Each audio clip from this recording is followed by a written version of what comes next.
I'd like to point out that the Aramaic word for day labor was so narrowly funneled into Greek that the meaning shifted to carpenter or builder.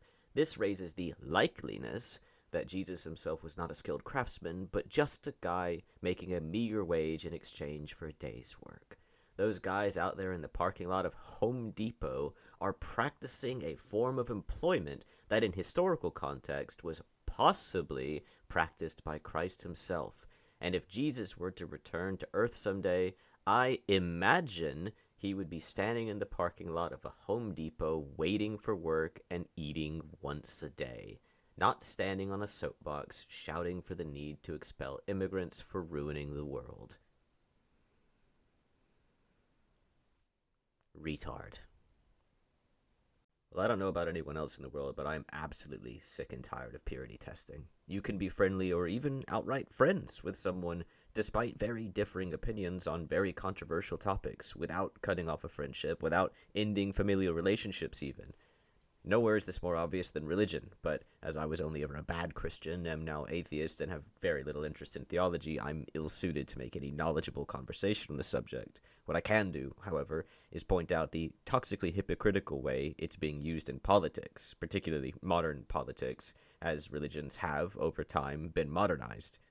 The result being that some 27-year-old American college kid can sit there and vomit up the line, well, if you were a real Christian, you'd obey the words of the Bible. Look at this quote here. You don't follow this quote. This proves that you're bad. It proves that I'm good. And then that same person, without breaking eye contact, will also tell you that if you do obey the commandments of your God, word for word from that very same book that they just quoted, it would also prove that you're evil, which would prove that they're holy. So you're damned if you do, and you're damned if you don't. They'll use it as an unbreakable spear and impenetrable shield. Of course, that's just the Democrats' angle on the subject, which is just as clumsy as all of their other modern politics, but what about the Republicans? Well, Republicans continue to leverage the claim of Christianity as proof of righteousness in their policies, which at a civilian level is usually honest enough, but the higher you go in the hierarchy of religion and politics, the less good and honest it tends to be. It's rather palpable when looking at Trump in particular. I mean, the guy is basically the anthropomorphization of the sin of pride, and he clearly takes mud baths in gluttony and lust as well. He has his own Bible version, for Christ's sake. I know people in real life who accused Obama of being the Antichrist. Funnily enough, they also accused Biden of being the Antichrist, and they loved Trump. But now, all the signs of the world are starting to become biblical. More importantly, biblical apocalyptic. So now, guess what? Now they're saying that Trump is also the Antichrist. Even if you were religious, I imagine it's rather mind-numbing to hear this sort of stuff. Despite this, Christians have nowhere else to go, so they're going to stick to Republicans anyway. That will continue to act as glue for the Republican Party. One people will rarely purity test because there are so many denominations of religion that infighting would result in a bloodbath. And then again, Christians are kind of sort of known for that historically, so I might be wrong on that particular point. So, the division of religion in the US is sold as and is outwardly discernible on social media as atheistic Democrats against Christian Republicans, despite Democrats having plenty of religious people and plenty of non-Christians being Republicans. The result is that Democrats are basically an empty void. When Dems say, well, you can be religious as long as you're the right kind of religious, it's them grasping at the kind of solidarity the right wing has, a lack of which I suspect is the left's greatest failing. They always tout solidarity, togetherness, community, blah, blah, blah, but they don't have anything holding them together besides a fragile alliance through political agendas, which is a teetering tower ready to collapse, and their purity testing are quakes, creating cracks in their own bedrock. This lack of anything universal to bind the left together, or for that matter, to gravitate people to their cause, has made their bones hollow. They try to assimilate the allegedly good Christians whom they can manipulate to their cause, but this, rather than being fruitful, will instead result in a branch cloven away from its tree, with the vast majority siding with the right wing. It will only serve, I think, to reinforce the anti-left ideology that Christians have. I mean, how can you tell someone that you'll allow them to be religious, so long as they're religious in ways that you, one who's part of a party that's loudly atheist, allow them to be? No one wants to be allowed to be anything, least of all religious. That's just going to make them angry. Sympathy and empathy, they do play parts in how religions have become modernized, but that's also over a very long period of time and predominantly through the rulings of the law of man, not by the commandments of angry chuds on social media overtly attempting to manipulate people with crocodile tears. Well, as annoying and Karen-like as it is on the surface, I find the politics of this deeply amusing. Christianity is already married to the Republicans, so Democrats will need to look elsewhere. Where they look? The monkey wrenches of Judaism and Islamism, which have recently become ultra-modern obsessions, are options. They're the only two, I think, which are big enough to really challenge American Christianity, but were either to be adopted officially under the left wing's umbrella, they would immediately supplant much of their minority agendas. The positive vibes, good times philosophy of the left wing that seem tailor made to indoctrinate children and young women won't apply to people who are much more concerned with their immortal soul burning in hell for all eternity.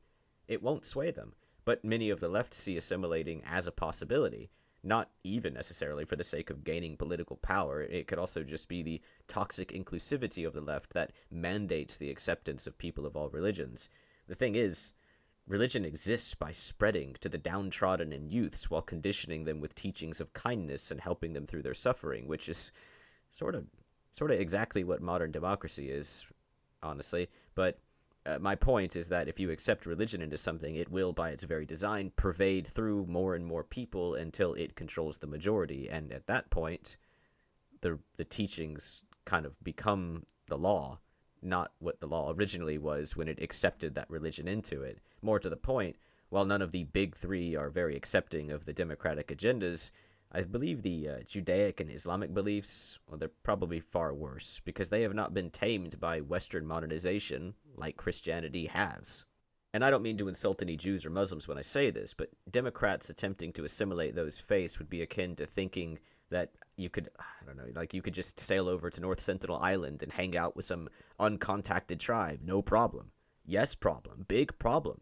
The left's ideals of homo, trans, asexuality, non-binary, teaching kids LGBTQ, Hakuna Matata sex, abortion, prostitution, more abortion, divorce, more abortion, online prostitution, clothing, or lack thereof. I mean, even just showing your hair is an offense to some of these religious beliefs. So how stupid do you have to be to think you're going to dye your hair blue, get a septum piercing, cover yourself in tattoos, and marry someone who's the same gender as you, and then live hand in hand with a deeply religious person who's born and raised on the other side of the planet and worships a god older than documented history?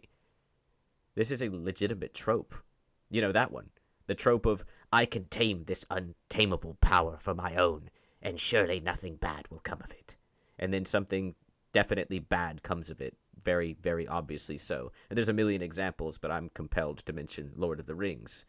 We don't need to slip that ring on our finger and marry another religion. The U.S. has enough problems without faith-fueled blood feuds, if you ask me anyway.